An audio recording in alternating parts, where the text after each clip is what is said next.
ఒక ప్రశాంతమైన గ్రామంలో కుమారి అనే వృద్ధ మహిళ నివసించేది.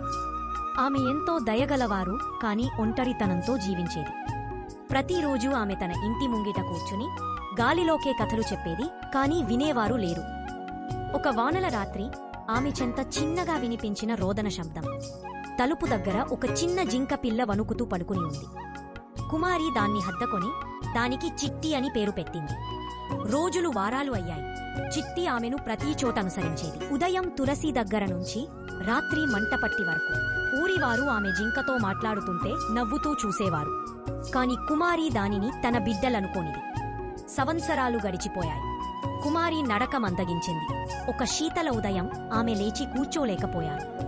చిట్టి ఆమె పక్కనే తలసానగా కూర్చుని కదల్లేదు. ఊరివారు ఆమెను తనకి ఇష్టమైన మరిచెట్టు కింద పూడ్చారు. చిట్టి ఆ సమాధి దగ్గర రోజుల తరబడి కూర్చుని గాలిలో ఆమె కథల కోసం ఎదురుచూశారు. ఈ కథకు సారాంశం ఏమిటంటే, ప్రేమకు మాటలేమూ అవసరం లేదు.